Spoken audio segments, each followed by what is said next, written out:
Bendiciones, hermanos, es un gusto saludarles y sean ustedes bienvenidos a este nuevo tema aquí en Avanzando la Enseñanza. Y bueno, pues vamos a continuar. Mi nombre es Israel González y vamos a continuar con nuestro tema, que es el tema número 12 y está titulado Viviendo rectamente por medio del Espíritu Santo. Este tema comprende del capítulo 8, del verso 1 al verso 17. Vamos a ir analizándolos pues un tanto panorámicamente para poder analizar algunos de los pasajes y poder tener una mejor comprensión, ¿verdad?, de lo que dice la Escritura. Y bueno, pues vamos a continuar. Y bueno, pues como siempre, ¿verdad?, veamos un poquito de contexto nada más que en el tema 11. Y pues vemos como Pablo, ¿verdad? Vimos esa parte en la que Pablo hizo una analogía basada en el matrimonio. Y bueno, lo hizo con esa ilustración, ¿verdad? Para dar a entender que, bueno, pues cuando una mujer se separa y se casa, se considera como una mujer adúltera. Pero bueno, si esta mujer queda libre o queda viuda, queda libre de esa ley del marido, ¿verdad? Entonces es lo que Pablo está hablando. Y bueno, hace ese comparativo. Cuando nosotros morimos en Cristo, morimos a la ley, las leyes ceremoniales, porque Cristo cumplió con esas leyes. Y bueno, pero ahora nos continúa, ¿verdad? Continuamos nosotros cumpliendo esas leyes morales que el Señor ha mandado. Y vemos que esa ley, ese mandamiento que dice el verso 12 que vimos la semana pasada, dice que esa ley, a la verdad, es santa y el mandamiento santo, justo y bueno. Y nos dimos cuenta, ¿verdad?, que hace una referencia, ¿verdad?, también pues al carácter de Dios, ¿verdad? Entonces, pues Pablo da gracias a Jesucristo y dice que él con la mente sirve a la ley de Dios, pero con la carne a la ley del pecado.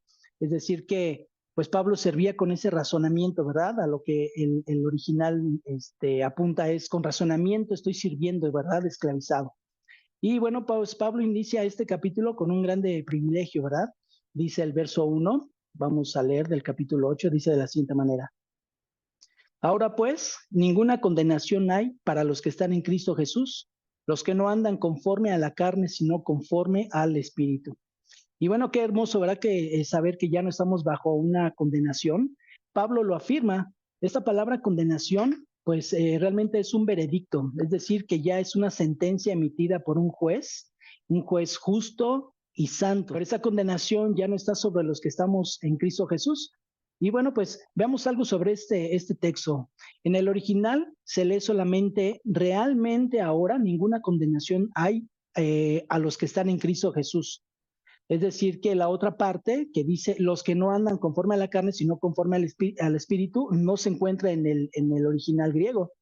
Entonces, eso fue una añadidura, pero donde sí va correcta esa segunda parte del verso, de este verso 1, es en el verso 4, que ahorita lo vamos a analizar. Entonces, pues vemos, ¿verdad?, que en este versículo lo que Pablo está hablando, ¿verdad? Está afirmando en que ya no hay ninguna condenación, ya no hay condenación para los que estamos pues en Cristo Jesús. Y bueno, vemos que en el sentido en el que está escrito, pues implica o va implícita la acción de no caminar conforme a la carne. Dice el texto, ninguna condenación hay para los que están en Cristo Jesús.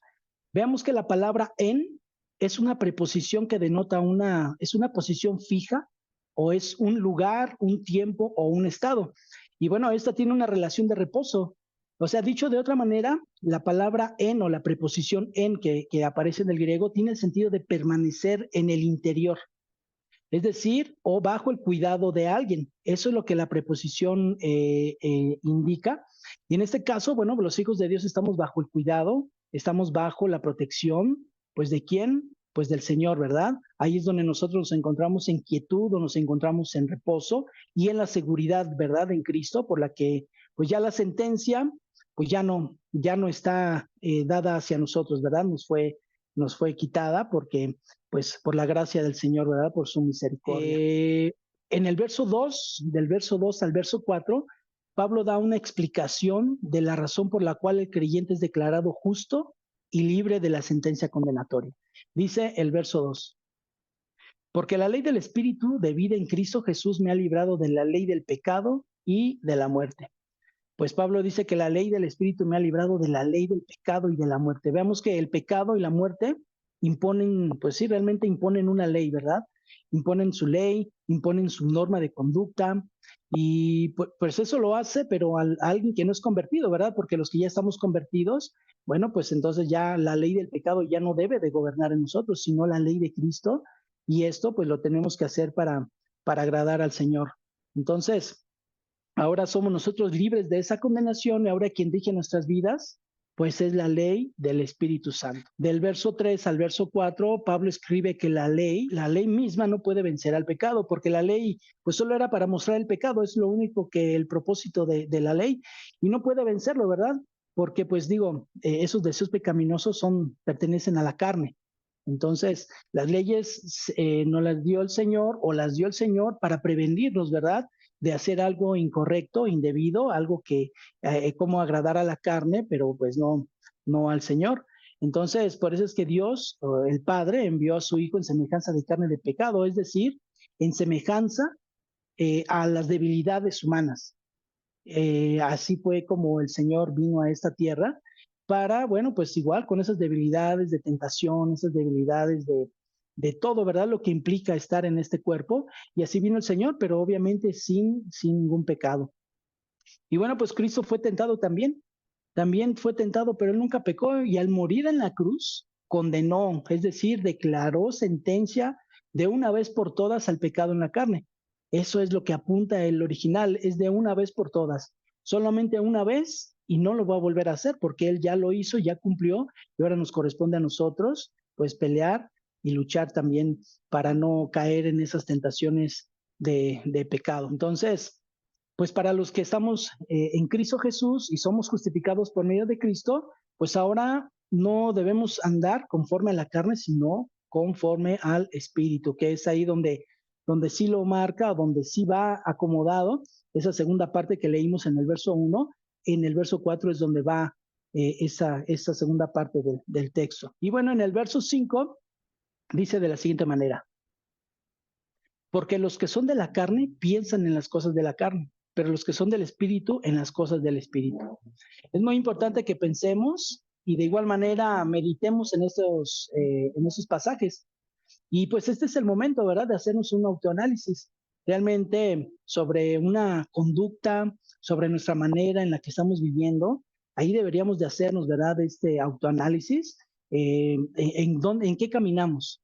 ¿En la verdad, en la justicia? ¿En qué pensamos? ¿En las cosas de Dios o pensamos en los deseos pecaminosos, en los deseos de la carne?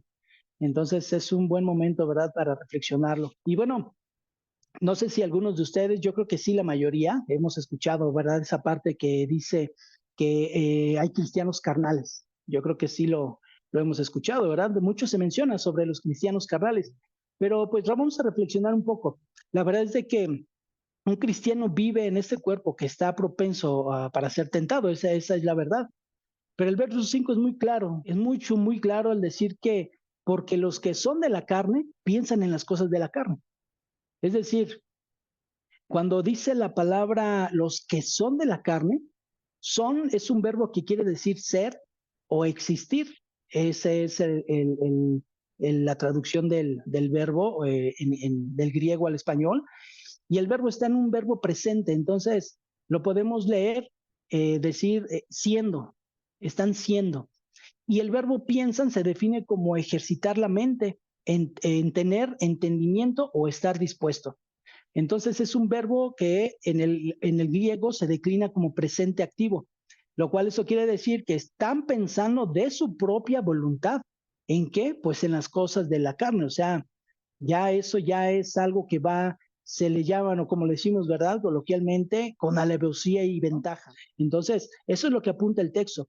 Entonces, si hacemos una reflexión, pues lo que el texto dice es porque los que son o los que están siendo de la carne piensan con entendimiento y con su propia voluntad en las cosas de la carne. Y en el verso 5 dice, pero los que son del Espíritu en las cosas del Espíritu. Entonces, pues reflexionemos, ¿verdad? ¿Habrá cristianos carnales? O realmente puede ser que a lo mejor ni siquiera se ha convertido, ¿no? El pasaje tiene el mismo sentido que la primera parte del verso 5, es decir, que los que somos del Espíritu debemos estar pensando continuamente y de voluntad en las cosas del Espíritu. O sea, no es nada que nos deba obligar, sino de una propia voluntad. Así que un cristiano verdadero, una persona nacida del Espíritu, no debe ni puede estar pensando de manera continua de su propia voluntad en estar pecando. Claro que vivimos en un cuerpo, pues en que, pues sí, ¿verdad? La verdad somos tentados, de hecho somos pecadores y nuestra concupiscencia nos incita a pecar, pero ya no lo hacemos o ya no estamos esclavizados ni estamos sujetos a la ley del pecado. ¿Pecamos? Pues claro que sí, pero ya no pecamos digamos, deliberadamente, como lo llegamos a hacer antes de conocer a Cristo. Dice en el verso 6, porque el ocuparse de la carne es muerte, pero el ocuparse del espíritu es vida y es paz.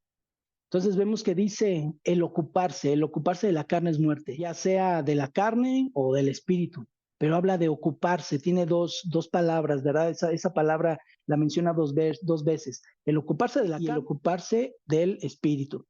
Entonces, la palabra ocuparse es un sustantivo que se define como inclinación, propósito, intención. Eso tiene que ver, pues, con el ejercicio de los pensamientos. Dicho de otra manera, quiere decir que los que aún viven sin Cristo, pues enfocan sus pensamientos en el pecado, pero los que viven en el Espíritu o los que vivimos en el Espíritu debemos enfocar nuestros pensamientos en cómo agradar a Dios. En eso es en lo que debemos enfocar nuestros pensamientos. Y recordemos pues que la Escritura dice, porque cada árbol se conoce por su fruto. Esto está en Lucas 6 del 43 al 45. Así es que debemos de reflexionar, pues sí, en nuestro interior. Ahí es donde debemos reflexionar hacia dónde están enfocados nuestros pensamientos. ¿Se enfocan en lo carnal o en lo espiritual? Una manera de pensar lleva a la muerte y la otra lleva a la vida y a la paz. ¿Y hacia dónde pues te encaminan tus pensamientos? Eso debemos analizarlo. Vamos a ver el verso 7 y el verso 8 que dice, por cuanto los designios de la carne son enemistad contra Dios, porque no se sujetan a la ley de Dios ni tampoco pueden. Y los que viven según la carne no pueden agradar a Dios.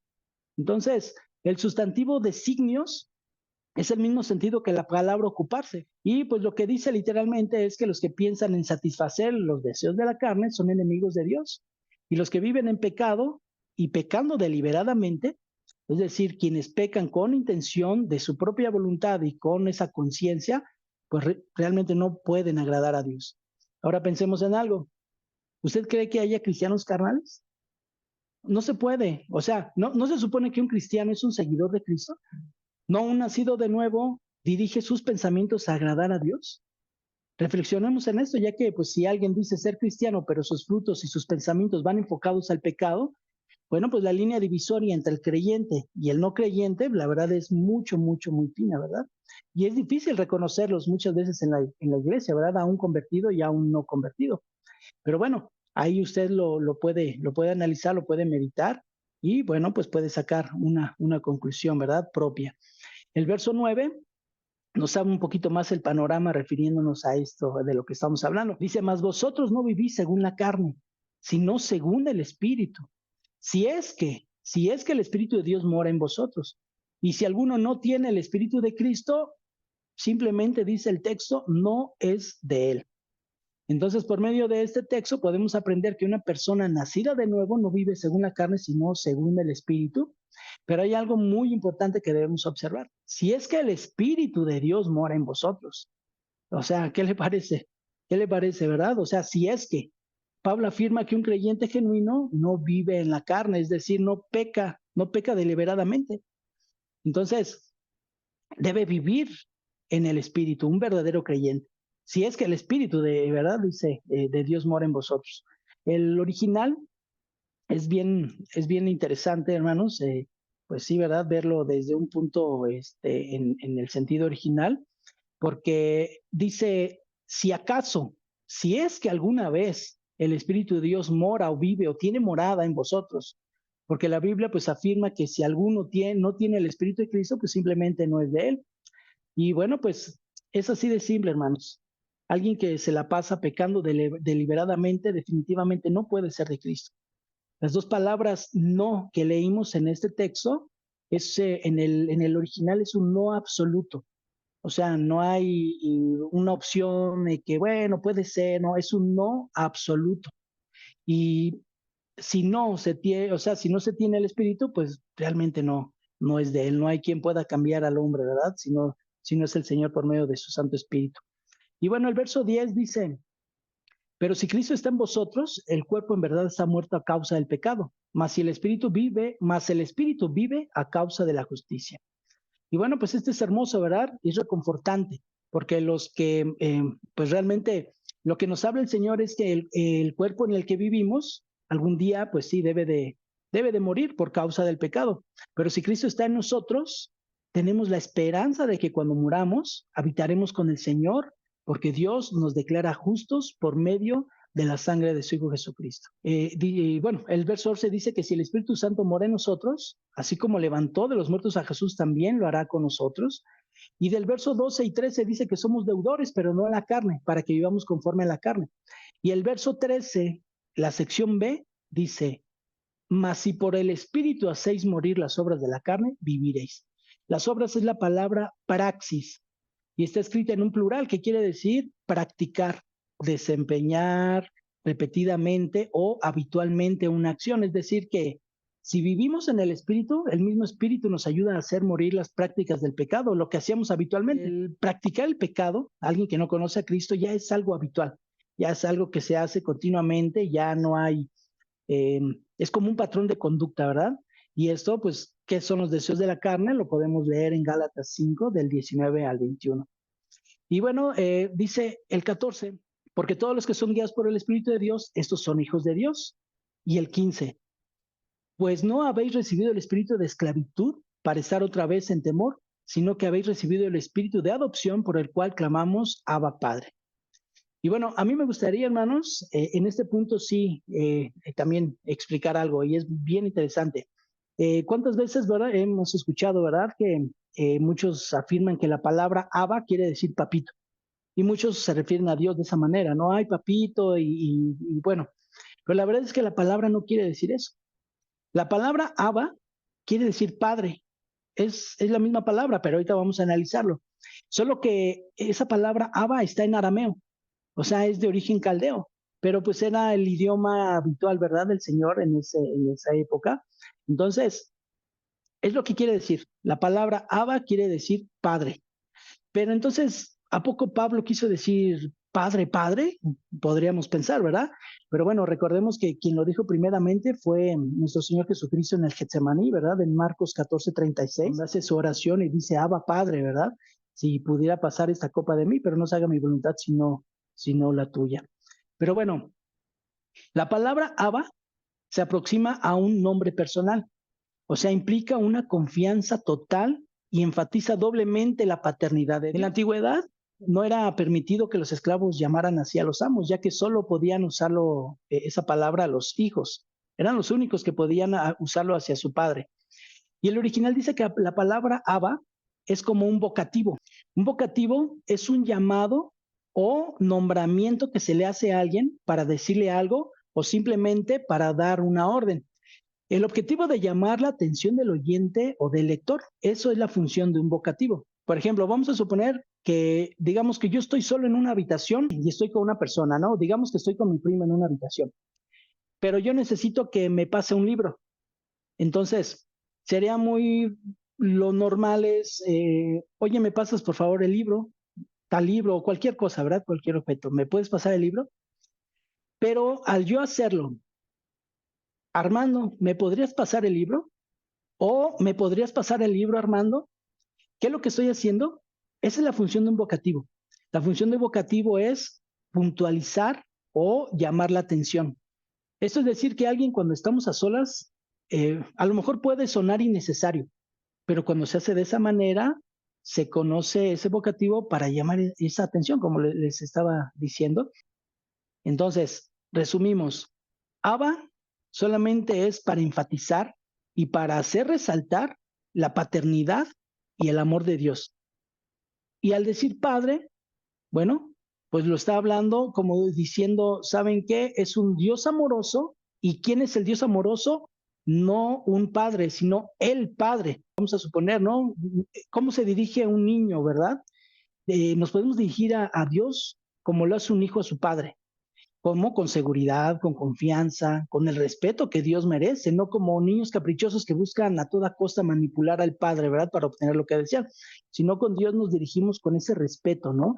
Dios es el Padre, no es un papito, sino es el Padre.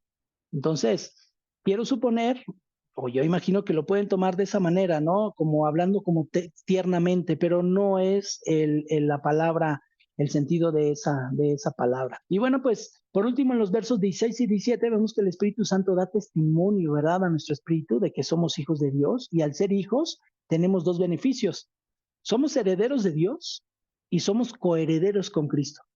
Entonces, la herencia que Dios da es totalmente inmerecida para el ser humano y no es por méritos propios, sino por el acto de la soberana gracia de Dios. Pero vemos algo que puede, pues también no ser también mucho de nuestro agrado, ¿verdad? Porque también dice el texto, si es que padecemos juntamente con Él, para que juntamente con Él seamos glorificados. Bueno, pues para recibir la herencia tiene una condicionante. Y la condicionante es si es que el original se lee si alguna vez o si tal vez. Y lo que leemos como padecemos juntamente con él, en el original es la palabra sun pas homen. Esa es la palabra original y esta palabra se compone de dos palabras. La palabra sun quiere decir con o junto a, de una manera estrecha. Ese es el sentido de la palabra. Y la palabra pasco quiere decir experimentar una sensación o impresión. Por lo general es dolorosa. Entonces, al ser un verbo en presente, porque está escrito en presente, tiene el sentido de estar sufriendo juntamente. Y la recompensa, pues ya la sabemos, ¿verdad? De todo esto es para que juntamente estemos con Él glorificados.